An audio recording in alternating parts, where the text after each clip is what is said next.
behind WiMAX. And in general, today in India, whether it's Mukesh Ambani or whether it's Aircel or Airtel, who have the spectrum for 4G, have to figure out as to what they will do, whether do LTE or WiMAX or do some combination of both. So I'm actually active in India on that process. So having mentioned MIMO, I want to mention about a little bit about technologies that have come in cellular systems. And of course, there are many technologies, but I picked three. There are probably many, I would say 5 or 6, which have been very important. Of course, the very basic, the big revolution was the idea of cellular networks. For example, the amount of spectrum we have available is not very limited, maybe 1 gigahertz of spectrum or 1.5 gigahertz spectrum. You cannot connect 600 million people in this country if everybody gets a unique channel. The idea of cellular networks was you have small cells and the spectrum is reused between cells with some spacing, and by which you can multiply spectrum. So these ideas were developed at Bell Laboratories in the late 40s and early 50s, and actually spawned this major revolution of cellular networks. All of us benefit by that technology. And there were a few other things happened, but in 1990s there was another major technology called CDMA. In fact, some of you may have heard of a company called Qualcomm, which CDMA was a known technology, but they pioneered some improvements on it. And that became a big thing. In fact, all 3G technologies were based on CDMA. Then in the early 2000s, the new technology is coming into products now, and that's called MIMO. It's called multiple input, multiple output. It turns out that the key idea for that was invented by me 20 years ago at Stanford University, and I'll explain how it works, a little bit about how it works. So the idea of MIMO was that you have multiple antennas at the transmitter, which could be found to be the base station, and multiple antennas in the handset, in your phone.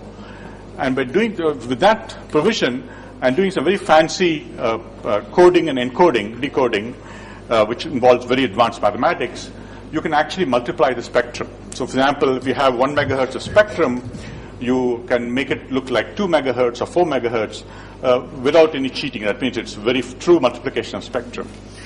And for example, the 3G license was, I think the Indian government reached 70,000 crores. Now, of course, the technology they're going to use will use MIMO. But suppose there's no MIMO, or what turns out that to get the same value, 70,000 crores, they may have to put double the spectrum or triple the spectrum. So it's was a very major idea. And it has two aspects to it. One was called spatial multiplexing, which was actually my idea, and that was a patent that we filed in 1992. There was another interesting idea called diversity mode, which involved something called space-time coding, again involving very advanced math. And that was also developed actually by another Tamilian, along with 2 other authors, one called Nambi Sheshadri, Dr. Nambi Sheshadri, who's now the CTO of Broadcom, a major wireless company, but 2 other colleagues called Fareed Tarok, Wahid Tarok at Harvard, and Rob Calderbank at Princeton University. So these are the 2 fundamental ideas which has transformed wireless in a very big way. Just giving an example of the momentum in MIMO, the original idea was mine in 1993. Actually, a few years initially when I proposed the idea, many people wouldn't believe it, and in fact, I couldn't get funding from the U.S. government, saying that they were skeptical of the idea. But anyway, by 1996, 97, there was a momentum, and I actually started a company called IOSpan Wireless, and we built the first commercial system using MIMO and OFDMA, which has become the bedrock of all 4G systems. But we were a bit early in the cycle, so Intel bought the company and introduced a technology called WiMAX, which is based on my technology developed at IOSpan. But by about 2003 or 4, MIMO became commercial, and I think by about 2005 or 6, there were already 100 million devices were using MIMO, and it will reach about 700 million, I think, next year. So it's used in Wi-Fi, it's used in 4G, it's also used in 3G called HSPA+. So it's a very major push in technology. Of course, it requires lots of fundamental research, and just a few things. The mass market adoption was, I think, started, 2008 probably, yes, 2000 is a bit late. I think 2007, Wi-Fi, 2009 by WiMAX, and 2011 called LTE. In fact, all the three now will be in India, because Wi-Fi is already in India, but WiMAX and LTE will be in India in a few months, deployed by these operators. Probably so far about 600 million devices sold. And of course, it spawned a very major revolution in theory. It turns out that the idea of MIMO had to transform information theory, communication theory, and there are probably 30,000 publications today in MIMO. I myself have published, graduated 25 PhDs and 25 postdocs in this area, but even though I started the whole thing, I'm a very small part of a much bigger revolution. Every major university in the world, including a little bit of work in Institute of Science in Bangalore, for example, and IIT Madras, are contribute to MIMO theory. And there are probably more than 3,000 PhDs around that idea. It turns out it uses a lot of advanced mathematics, Clifford algebras, abelian rings, and multilinear algebras. So it's Galois field. It's very, very advanced mathematics. So lots of PhDs in the area. And the number of R&D investments is hard to predict what's the right number. But if we look at the development of chips, we use MIMO. I would say easily $8 billion. So it's about 35,000 crores worldwide. Most of it is in Europe, Japan, and the United States. So a little bit about wireless, now Indians in wireless. Of course, this is the picture of J.C. Bose.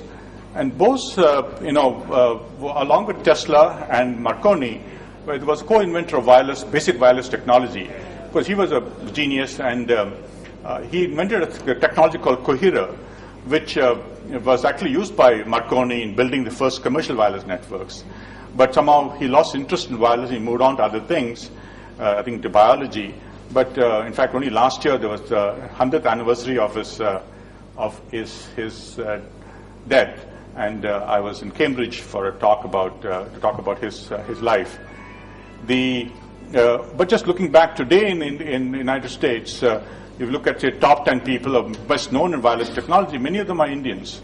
Actually, Sanjay Jha is now developed a lot of CDMA technology at Qualcomm, but he's now the co-CEO of Motorola. Sandeep Chennakeshu, actually from Coimbatore, he is extremely well known. He's in 2G and 3G, he's very well known in phones. He actually headed Ericsson's phone design company called Ericsson Mobile Platforms. Nambi Shashadri, they developed some things in space-time codes, is now the CTO of Broadcom, extremely well known. He's from Trichy. Sandeep is from Coimbatore, actually. And I, for my more research, and I also belong to this part of the country, but I wanted to say that Indians dominate wireless technology in the United States, and it turns out Tamilians dominate the Indians in that lot. No, I have a couple of more slides. So what about one of my big complaints about India was that we don't actually we don't do any technology. Anything we touch in phones is completely 100% imported. We may assemble phones, we do it in Chennai, but the value addition assembly is very minimal. It's 4 or 5%. It's really in the chips that matter. So a little bit about, if we look at wireless technology, look at design or manufacturing. To design the chips, for example, it's easily $100 million of investment, if not more. I mean, I would say the average investment to build a new chip is about $250 million. That's about easily well above 1,000 crores. And if we want to